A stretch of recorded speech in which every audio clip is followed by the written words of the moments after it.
अजगर की योनि में चला गया। फिर मैं गिड़गिड़ाया, रोया, प्रार्थना की। तब भगवान ऋषियों ने कहा, संतों ने, उन ऋषियों ने कि जब द्वापर के अंत में भगवान का अवतरण धरा पर होगा तो भगवान के चरण स्पर्श होते ही वो अजगर की योनि से मुक्त हो जाएगा। आज भगवान ने शंखचूड़ का क्या किया? उद्धार किया। विद्याधर और शंखचूड़ दोनों को उद्धार किया।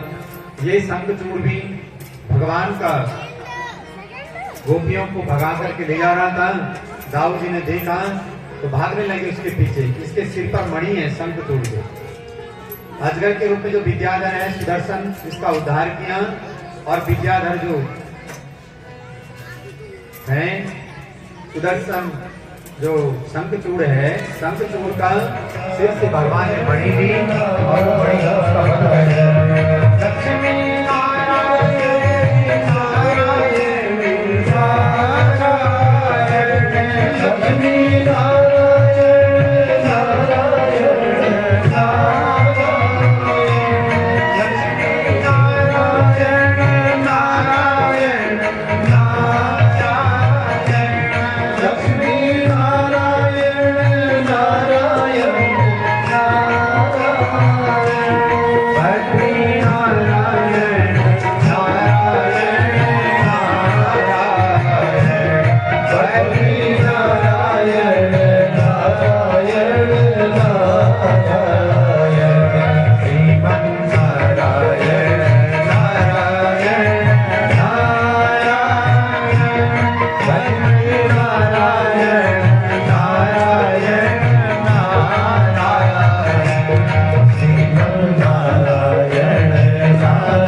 भगवान कहते हैं, इस प्रकार से भगवान की लीलाओं का बड़ा रहस्य है, सार है।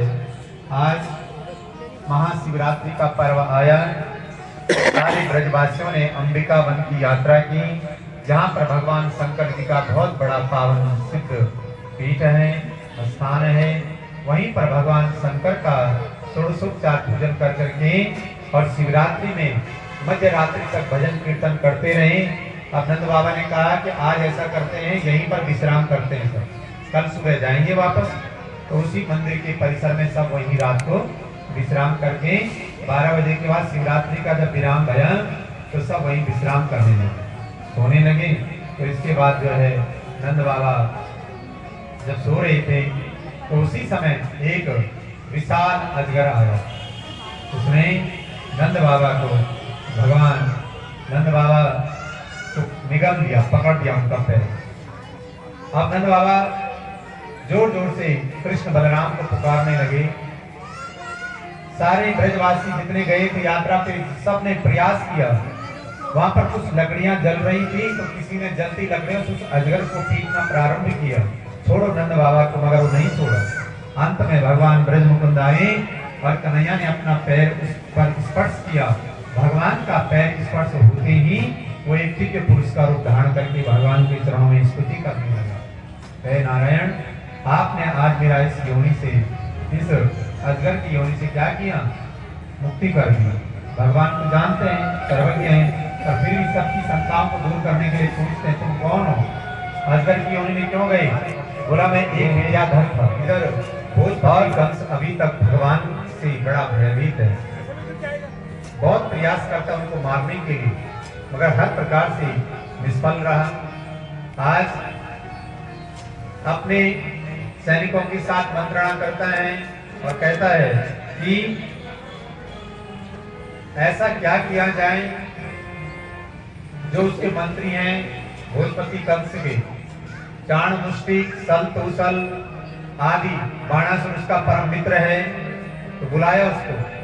सबने ये परामर्श दिया कि तुम एक बड़े धनुष यज्ञ का आयोजन करो, महोत्सव का, और उन ग्वालों को यही बुलाओ और यही यज्ञ में, महोत्सव में उनको जो है षड्यंत्र के द्वारा मृत्यु की गोद में सुला देना। भगवान जो है आज ब्रज में निवास कर रहे हैं। इधर इस कार्य के लिए अक्रूर जी को चयन किया गया।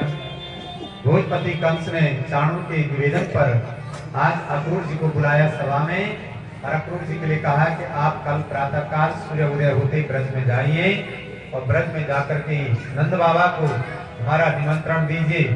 यहाँ पर एक दिव्य महोत्सव का आयोजन हो रहा है। आप समस्त गोपों के साथ इसका आनंद मूर्तिमान गोपानां सदनो सतां क्षितिभुजां शास्त्रा स्वपित्रो शिशु भोजपते विराड विदुषां तत्त्वं परं योगिनां वृष्णीनां परदेवतेज विदितो रंगंगता साग्रजा। भगवान ने जब उस हाथी को देखा तो महावत ने उस हाथी को एक चाबुक मार करके उनकी तरफ प्रेरित किया और वो भगवान कृष्ण बलराम को मारने के लिए दौड़ा। भगवान ने उसकी सूंड पकड़ करके घुमाया उसको और धरती पर उसका ब्रह्मरंध्र लगा करके उसका प्राण पखेरु उड़ गए, उसका अंत कर दिया। आज कुबलिया पीर को भगवान ने दिव्य लोक की प्राप्ति कराई। उसके दोनों दांत तोड़ करके एक दाऊ जी को दिया हाथ में, एक अपने हाथ में रख दिया। दोनों भाई हाथी के दांत को कंधे पर रखते हुए और इस तरुण अवस्था में, किशोर अवस्था में उस रंगशाला में द्वार से प्रवेश कर रहे हैं। सुखदेव भगवान कहते हैं कि जो उनके साथ करने के लिए चाणूर और मुष्टिक दोनों कुश्ती के लिए तैयार है मैदान में, वो देख रहे हैं कि बड़े बड़े पहलवान आ रहे हैं हमसे लड़ने के लिए। उस सभा में जो भगवान के माता पिता भी बैठे हुए वो देख रहे हैं कि हमारे छोटे छोटे दोनों बालक आ रहे हैं। जो भगवान की चरण दासियां थी वो देख रहे हैं कि हमारे प्राण प्रियतम भगवान ब्रज मुकुंद सभा में आ रहे हैं। जो भगवान के सखा उस सभा में बैठे थे वो देख रहे हैं, देखो देखो हमारे परम मित्र आ गए दोनों, कृष्ण बलराम। और जो परम योगी भगवान गर्गाचार्य इत्यादि परम योगी तत्व हैं, वो परम योगी भगवान के विष्णुवंशी परम भक्त क्या देखते हैं कि हमारे योगेश्वर भगवान ब्रह्मानंद स्वरूप से कृष्णचंद्र कृष्ण बलराम दोनों इस सभा में पधार रहे हैं।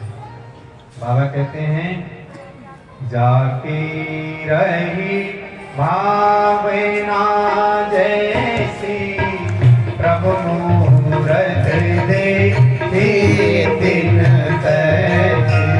जाके रही भावना जैसी प्रभु मूरत देखी दिन तैसी। मंगल भवन अमंगल हारी, मंगल भवन अमंगल हारी। प्रभु दशरथ अजित बिहारी, प्रभु दशरथ अजित बिहारी। श्री राम जय राम जय जय राम, श्री राम जय राम जय जय राम, श्री राम जय राम श्री राम जय राम जय जय राम, श्री राम जय राम जय जय राम, श्री राम जय राम जय जय राम, श्री राम जय राम जय सिंह राम। भगवान को जो जिस भाव से देख रहा था, यादृशी भावना यस्या सिद्धिर्भवति तादृशी, जिसका जैसा भाव था तो भगवान को वैसे रूप में देख रहा था। अब भगवान उस सभा में पधारे, रंगशाला में, उस मैदान में भगवान के साथ कुश्ती के लिए देखा कंस ने आ गए, इसने हाथी को भी मार दिया। अरे चाणूर मुष्टिक देखते क्या हो, दोनों के दोनों इन दोनों को रौंद करके मार करके इनको समाप्त कर दो। सिंहासन से भोजपति कंस चिल्ला रहा है, धुंध भी बज रही है, नगाड़े ढोल बज रहे हैं। भगवान कृष्ण बलराम देखते देखते और चरण मुष्टि के साथ दोनों भिड़ गए। कुछ ही क्षणों में भगवान ने दोनों को धराशायी कर दिया और दोनों को दिव्य लोक की प्राप्ति करवा दी। बोल कृष्ण बलराम की जय। अब भगवान ने जब दोनों का उद्धार कर दिया तो कंस घबरा गया। है सल तो सल क्या देख रहे हो, पकड़ो इसको। भगवान कह रहे मामा जी तनिक रुक जाओ। अब वो सिंहासन की तरफ जा रहे हैं भगवान, तो मामा जी कह रहे, कंस कह रहे हैं कि यहाँ कहाँ आ रहे हैं मेरी तरफ। भगवान कह रहे मामा जी आपसे मिलने आ रहे हैं। एकदम से भगवान खेलते नाचते कूदते नटवर की भांति, सुखदेव भगवान कहते नृत्य करते हुए और एक नटवर की भांति भगवान सिंहासन पर चढ़ गए। भोजपति कंस कहता है कि मेरे से दूर हट जा। भगवान बोले आप तुम पास ही आ गए। एकदम से भगवान ने उसके केस पकड़े, खींचा नीचे, उसका किरीट मुकुट नीचे गिर गया। खींच करके भगवान सिंहासन से नीचे लाए और बीच मैदान में उसकी छाती पर बैठ गए। हाथी का जो दांत हाथ में था, भगवान ने उससे उसका छाती को विदीर्ण किया और आज इस पृथ्वी का भार जो असुर है, स्वरूप है, वो पाप पुंज जो असुर पिछले जन्म का कालिनी है, वो भोजपति कंस आज उसके अत्याचार से, पाप से समस्त यदुवंशियों को, विष्णुवंशियों को भगवान ने मुक्त कर दिया। बोल कंस मर्दन भगवान की जय। बोल ब्रह्मकुंड भगवान की जय। इधर भगवान ने जब कंस का वध कर दिया, जय जयकार करने के देवता लोग सुमन दृष्टि भगवान कृष्ण बलराम के ऊपर करने लगे आकाश से। इस क्रम में सुखदेव भगवान कहते हैं कि आज सब सुखी हो गए, मथुरावासी उसके अत्याचार से मुक्त हो गए।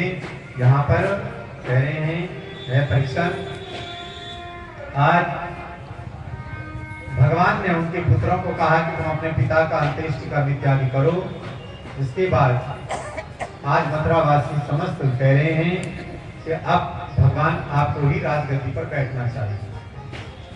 भगवान कहते हैं नाना जी को जब कारागार से मुक्त किया उग्रसेन को, तो कहा नाना जी आप जानते हैं यदुवंशियों को राजा ययाति का श्राप है, हम इस राज सिंहासन पर नहीं बैठ सकते, इसलिए आप ही इस गद्दी पर शोभायमान होंगे, आप ही राजा हैं, हम सब आपके सेवक बन करके आपकी सेवा करेंगे। आज राजा उग्रसेन अर्थात नाना जी को गद्दी पर फिर से बिठाया, जो भगवान के परम दास हैं, भगवान के परम भक्त हैं और सब आनंद से रहने लगे। कुछ दिन बाद वसुदेव और देवकी भगवान गर्गाचार्य जी के पास गए और गुरु जी से कहा कि हमारे बच्चों का जनेऊ संस्कार कर दो।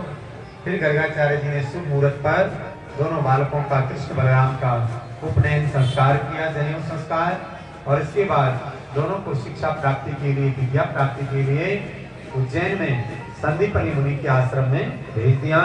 वहां पर भगवान मात्र 64 दिन में 64 कलाओं का पूर्ण ज्ञान प्राप्त करके और अपनी शिक्षा भगवान ने पूर्ण की, क्योंकि भगवान तो केवल लीला कर रहे हैं।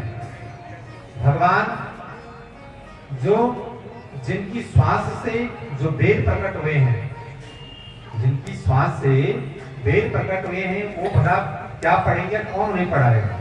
ये तो केवल लीला है भगवान की, मनुष्य नर लीला, नर रूप में।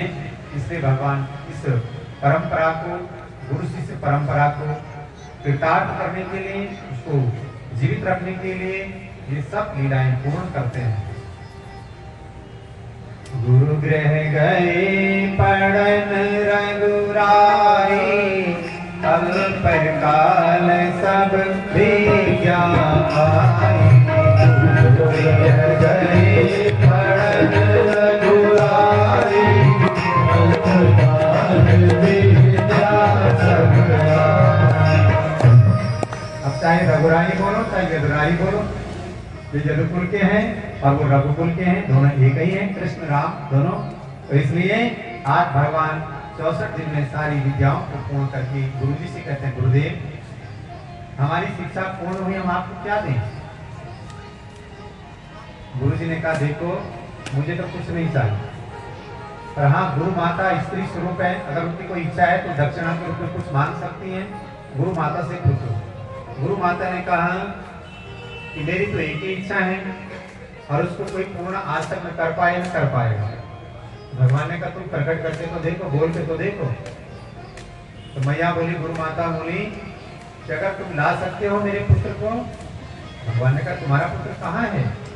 बोला खेलते खेलते समुद्र में डूब गया था तो समुद्र ने उसे निगल दिया। समझ, तो मेरे पुत्र को ला सकते हो? भगवान बोले अभी गए अभी लाए। भगवान कृष्ण बलराम दोनों समुद्र के भीतर गए, समुद्र देवता प्रकट हो गए। बोले प्रभु हमारे पास नहीं है। बोला कहाँ है? बोला इस समुद्र के भीतर एक शंखासुर नाम का असुर रहता है, इसलिए आप वो असुर क्या करता है, जो भी समुद्र में डूब जाता है उसको भस्म कर देता है, खा लेता है, भक्षण कर लेता है। भगवान सीधे गए उसके पास, जो शंख के रूप में उस समुद्र के भीतर निवास करता था। भगवान गए और भगवान ने ऐसी बंसी बजाई वहां कि वो जो है उसकी तंद्रा टूट गई, जो सो रहा था। एकदम से जब उठाए, भगवान के साथ युद्ध हुआ। भगवान ने उसको पकड़ा, बोला कहाँ है ध्रुव का पुत्र? उसने कहा मेरे पास नहीं, वो यम देवता के पास है, यमलोक में। बस भगवान ने उसका उद्धार किया और वो शंख लेकर के भगवान स्वरूप में 5 जन शंख को प्राप्त करके और सीधे भगवान कहाँ पहुंचे? यमलोक। यमपुरी में भगवान ने शंख ध्वनि की, धर्मराज से कहा हमें गुरुपुत्र ला करके दो, और धर्मराज जी ने आज गुरुपुत्र जो है उनको समर्पित किया। आज भगवान अपनी माँ की इच्छा पूर्ण करके गुरु माता के उनके पुत्र को ला करके भेजे हैं और उनकी अभिलाषा को भगवान ने दक्षिणा के रूप में पूर्ण किया। बोल ब्रह्मकंद भगवान की जय। अब भगवान वापस मथुरा आए, आनंद से रहने लगे। एक दिन भगवान अकेले अपने कक्ष में बैठे,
कहा परीक्षित जी को कि जब प्रहलाद जी ने भगवान नरसिंह का प्रकटय किया तो प्रहलाद जी ने यही कहा था, मन्ने धना विजन रूप सुतो तेजा।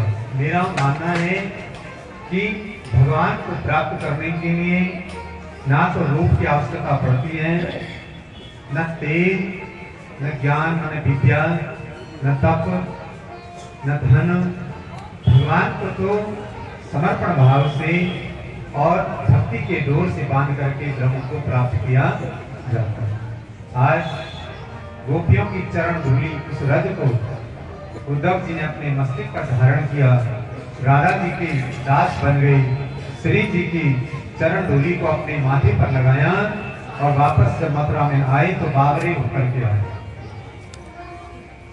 ब्रज मुकुंद के कक्ष में पहुंचे और भगवान कन्हैया के पास जाकर कहने लगे, कन्हैया वास्तव में यदि भक्ति की और प्रेम की कोई पराकाष्ठा है तो वो तुम्हारी गोपांगनाओं जो ब्रजधारियां हैं उन ब्रजवासियों के हृदय में तुम्हारी भक्ति की चरम सीमा है।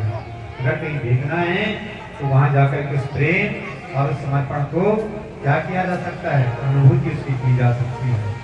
सुखदेव भगवान कहते हैं कि इधर भोजपति कंस का जब उद्धार कर दिया भगवान ने तो उसकी दो रानियां हैं, अस्ति प्राप्तिश्च कंसस्य महिष्यो भरतर्षभ मृते भरतरि दुःखार्ते यतोस्मा पितुर्गृहान्। अस्ति और प्राप्ति दोनों रोते रोते अपने पिता जरासंध के पास गई। जो मगध नरेश है जरासंध, उसके पास गई और बोली, पिताजी उस वाले ने हमारे पति का वध कर दिया और हमको वैधव्य लगा दिया, कलंक, हमें विधवा कर दिया। जरासंध जो है आग बबूला हुआ और अपने दामाद का प्रतिशोध लेने के लिए इस समय 23 अक्षौणी सेना को साथ लेकर के और मथुरा पर चढ़ाई करता है। भगवान कृष्ण बलराम ने देखते देखते संपूर्ण धराशायी करके सेना को और जरासंध को परास्त करके लज्जित करके और आज जो है वापस भेज दिया। तो परास्त हुआ, फिर कुछ समय बाद उसने फिर सेना को पूरे भूमंडल के एकत्रित किया, फिर दोबारा हार का मुंह देखना पड़ा। सुखदेव जी कहते हैं ऐसे करते करते 17 बार जो है भगवान से परास्त हुआ जरासंध। 18वीं बार उसने काल यवन का सहारा लिया। आज काल यवन को भी प्रेरित करके आज भगवान के साथ पुनः मथुरा पर आक्रमण करके और उनके साथ युद्ध करने लगे। इधर भगवान का जब काल यवन के साथ युद्ध हुआ तो इस युद्ध में भगवान जो है क्या करने लगे, काल यवन से युद्ध भूमि से भागकर चले गए। आज भगवान युद्ध भूमि से भागे तो भगवान का एक नाम पड़ गया रणछोड़। और रणछोड़ भगवान भगवान भागने लगे, काल यवन भगवान के पीछे भागता है और भागते भागते सुखदेव भगवान कहते हैं काल यवन पहुंचा सीधे भगवान के पीछे मुचकुंद महाराज की गुफा में। ये मानधाता के पुत्र हैं। देवासुर संग्राम में देवताओं का सहयोग किया, देवताओं को विजय श्री दिलाई